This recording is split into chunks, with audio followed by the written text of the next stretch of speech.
अधिकारियों की लिस्ट निकलेगी, धामी फर्स्ट नंबर पर हुए, मैं ये कहता हूं। लड़ना है भाई ये तो लंबी लड़ाई है, लड़ना है भाई ये तो लंबी लड़ाई है, जीतने के वास्ते मशाल तो जलाई है, जीतने के वास्ते मशाल। जिन लोगों ने नौकरी बेचने के माध्यम को अपने चुनाव का खर्चा निकालना रख दिया है, ऐसे नेताओं की जरूरत नहीं है हमें। उत्तराखंड की बहू बेटी धरने में बैठने को है मजबूर, इसमें क्या है बेरोजगारों का कसूर? क्या तुम्हें सत्ता पर लाना यही थी हमारी भूल? पलायन को रोकने के लिए दिल्ली यूपी में कौथिक मेले करते हो, 3000 प्राथमिक शिक्षक भर्ती देने से क्यों डरते हो? भरोसा हमारा तोड़ दिया, बेरोजगार बनाकर छोड़ दिया, हम भी तुम्हें बताएंगे, कमल का बटन नहीं दबाएंगे। उत्तराखंड बेरोजगार संघ अध्यक्ष बॉबी पंवार के आह्वान पर आज युवा एक बार फिर सड़कों पर आए हुए हैं और मुख्यमंत्री आवास कूच करने जा रहे हैं। आप यहां पर देख सकते हैं कि चारों ओर पुलिस मुस्तैदी के साथ खड़ी है, साथ ही युवाओं का आक्रोश जो है वो बना हुआ है। युवाओं में देखिए आप, तमाम जो उत्तराखंड में जो भर्तियां हैं, चाहे वो प्रवक्ता भर्ती हो या एलटी भर्ती हो, उसी को लेकर यहाँ पर आज मुख्यमंत्री आवास कूच करने युवा जा रहे हैं। और यहाँ पर पुलिस द्वारा अभी देहरादून के परेड ग्राउंड से जो रैली है वो निकलनी शुरू हुई है और पुलिस के साथ ही पहले जो गर्मा गर्मी है वो यहाँ पर देखने को मिल रही है।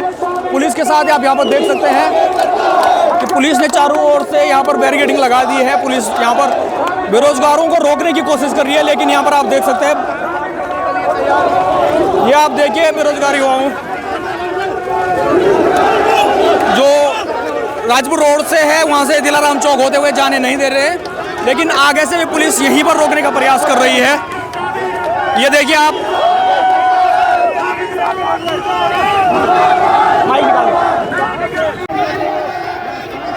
पुलिस ने दोनों तरफ से बैरिकेडिंग लगा दी। क्या कहेंगे? ये लोकतंत्र के गला घोटने के लिए यहाँ पर वर्दीधारी खड़े हुए हैं। ये उन लोगों के आदेशों और निर्देशों का पालन कर रहे हैं जिन लोगों ने इस प्रदेश में करप्शन बढ़ाया है, जिन लोगों ने युवाओं के साथ झूठे वादे किए हैं। हम चाहते हैं कि हमारे युवाओं की जो मांगे हैं, वो चाहे नए विज्ञापनों को लेकर हो, वो चाहे वेटिंग लिस्ट को लेकर हो, वो चाहे नियुक्ति देने को लेकर हो या सीबीआई जांच को लेकर हो, तमाम प्रकार की जो मांगे हैं उनको लेकर युवा सीएम मुख्यमंत्री धामी को उनके वादे याद दिला रहे थे। परंतु वर्दीधारी लोग जो यहाँ खड़े हैं, इन लोगों ने लोकतंत्र के गले घोटने की कोशिश की है। हम चाहते हैं कि युवाओं की मांगों को मान लिया जाए, अन्यथा लोकसभा चुनाव का बहिष्कार नहीं, इनके प्रत्याशी का बहिष्कार होगा। अच्छा बोल भाई, मुख्यमंत्री आवास तो आमतौर पर कूच किया जाता है, लेकिन आज आपको विशेष तौर पर रोकना आपको क्या लगता है? देखिए, साफ तौर पर सरकार डरी हुई है। सरकार लोगों तक जो मैसेज पहुंचाना चाह रही थी कि सब कुछ ठीक है, युवाओं की भीड़ ने बता दिया कि युवा कितना परेशान है। बेरोजगार युवाओं ने बता दिया कि रोजगार के लिए कितना परेशान युवा है, करप्शन से कितना परेशान है, उनके साथ झूठे वादे करके युवा कितना परेशान है। हम चाहते हैं कि युवा अपनी मांगों को लेकर जो आए हैं उनको सम्मानजनक तरीके से उनको बिठाइए और उनसे बात करिए और उसके उपरांत उनकी मांगों पर वो पूरा करिए। ऐसा नहीं होने की दिशा में हम चाहते हैं कि सरकार का बहिष्कार होगा। रोजगार संघ से राम गढ़वाल मौजूद है। राम गढ़वाल जी, आज एक बार फिर युवाओं को आह्वान किया है सड़कों पर उतरने के लिए, क्या क्या मांगे? देखिए, मांगे लगभग हमारी ये है कि उत्तराखंड पुलिस कांस्टेबल की भर्ती है, उसका अभी तक कुछ अता पता नहीं है। धामी सरकार की कथनी और करनी में अंतर है। आज आप सैलाब देखेंगे, 9 फरवरी के बाद ये सैलाब आप देख रहे होंगे, और उसके बावजूद भी बेरोजगारों को रोका जा रहा है। हमने कहा था कि हमारी परमिशन है, उसके बावजूद भी ये निकम्मी सरकार या शासन या प्रशासन फिर भी रोका जा रहा है।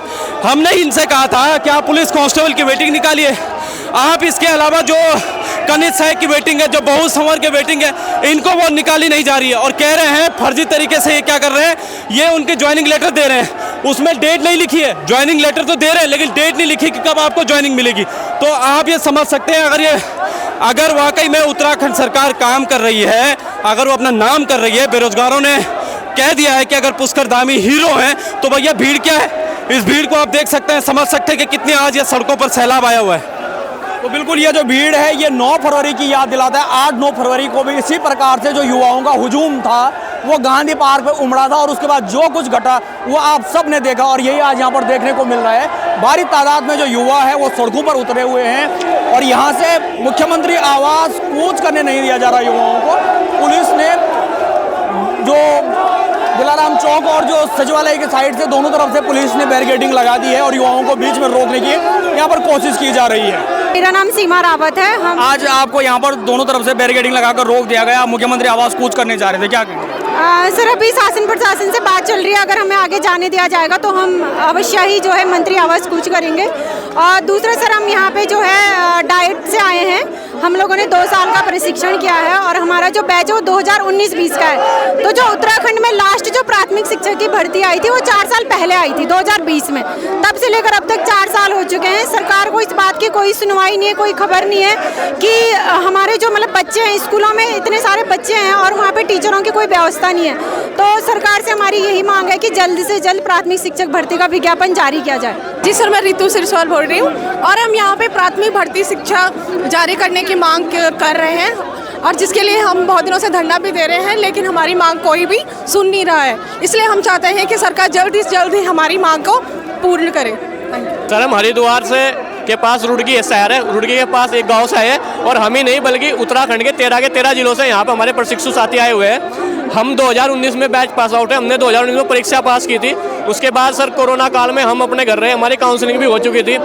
उसके बाद हमने 2 साल कठिन प्रशिक्षण और हम सेवापूर्व विभाग डाइट से प्रशिक्षण देकर आए हैं, लेकिन सरकार ने अब तक प्राइमरी शिक्षक भर्ती जारी नहीं की है। हमारी केवल एकमात्र यही मांग है कि सरकार जल्दी से जल्दी प्राइमरी शिक्षक भर्ती जारी करे और हमें हमारा हक, और जो हमारे नवनिहाल है, जो हमारे ऐसे बच्चे कुछ हमारे ऐसे स्कूल है जहाँ पे सर बच्चे नहीं है क्योंकि वहाँ पे टीचर ही नहीं है। जब टीचर नहीं होंगे तो सर हमारे बच्चे नहीं पढ़ेंगे और ये कहीं ना कहीं हमारे देश, हमारे राज्य का भविष्य खराब हो रहा है, जो कि बहुत बुरी बात है। तो इस वक्त हमारे साथ मौजूद हैं बेरोजगार संघ जो के प्रवक्ता हैं सुरेश सिंह। सुरेश भाई, आज एक बार फिर से आह्वान किया था बेरोजगार संघ ने कि एक बार फिर से मुख्यमंत्री आवास कूच करना है, और जब 9 फरवरी को एक भीड़ देखी थी उसके बाद आज इतनी भीड़ युवाओं की यहाँ पर एकजुट हुई है, तो यहाँ पर पुलिस द्वारा उनको रोक दिया गया है, क्या कहेंगे? ये पुष्कर सिंह धामी जी की नाकामी है।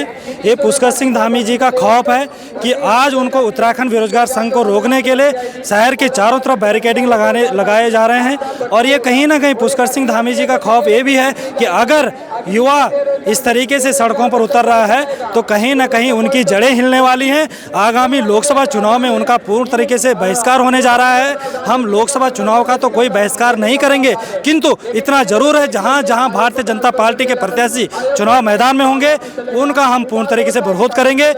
पुष्कर सिंह धामी जी को आने वाले लोकसभा चुनाव में कड़ी चुनौती देने के लिए हम तैयार हैं। मुख्यमंत्री पुष्कर सिंह धामी जी की कथनी और करनी का परिणाम है, मुख्यमंत्री पुष्कर सिंह धामी के सरकार का भ्रष्टाचार का ही परिणाम है कि आज भी ये हजारों की संख्या में प्रदेश के युवा, बेरोजगार युवा सड़कों पर उतर रहे हैं। मुख्यमंत्री पुष्कर सिंह धामी जी कहते हैं कि हमने युवाओं को रोजगार दिया।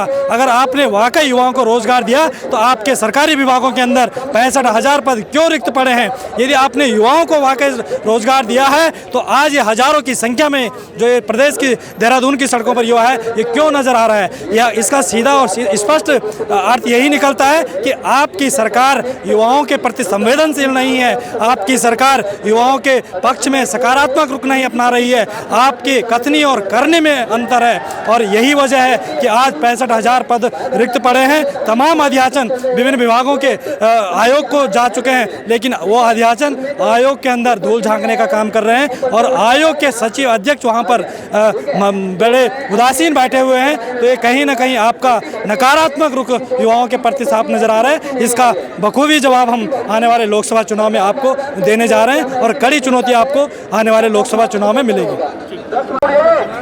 हमारे साथ मौजूद है अभी बेरोजगार संघ प्रवक्ता सुरेश जी, परमिशन होने के बावजूद भी आपको सचिवालय के पास ही रोक दिया गया, क्या वजह हो? ये मुख्यमंत्री पुष्कर सिंह धामी का खौफ है।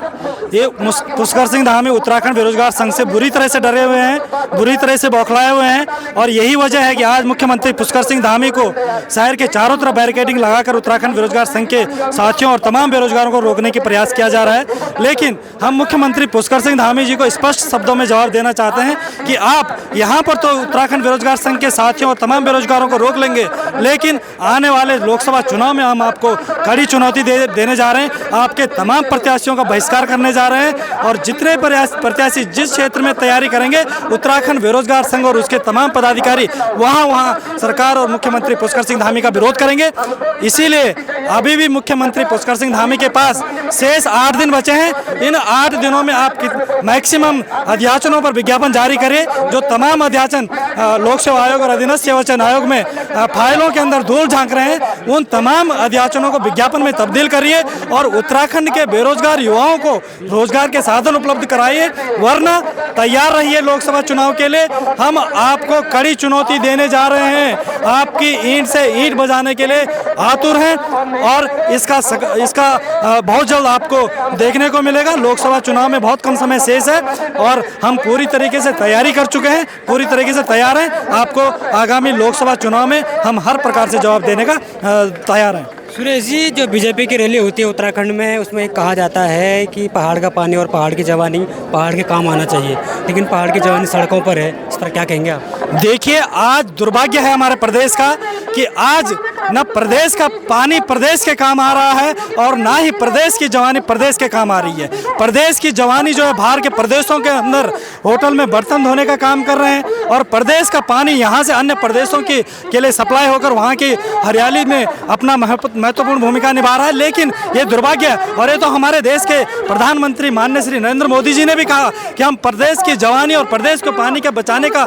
संकल्प लेते हैं। लेकिन ये दुर्भाग्य है हमारा कि आज मुख्यमंत्री पुष्कर सिंह धामी देश के प्रधानमंत्री माननीय श्री नरेंद्र मोदी के आदेशों का भी पालन नहीं कर रहे हैं। उनका भी आपने इस उत्तराखंड से उनको भी इस तरीके से आपने उनका भी पालन नहीं कर पा रहे हैं और किसी भी तरीके से आप उत्तराखंड बेरोजगार संघ और तमाम बेरोजगारों के प्रति आपका जो रवैया है बेहद उदासीन है और ये प्रदेश का युवा भली भांति जान चुका है। आपको कड़ी चुनौती देने के लिए हम तैयार हैं और इस तरीके की घटनाएं अगर आप करोगे प्रदेश के अंदर, राजधानी के अंदर देहरादून में 4-4, 5-5 जगह बैरिकेडिंग लगाकर युवाओं को रोकने का प्रयास करोगे तो कहीं ना कहीं आप लोकतंत्र की हत्या करने का एक प्रयास कर रहे हो, लोकतंत्र का गला घोटने का प्रयास कर रहे हो।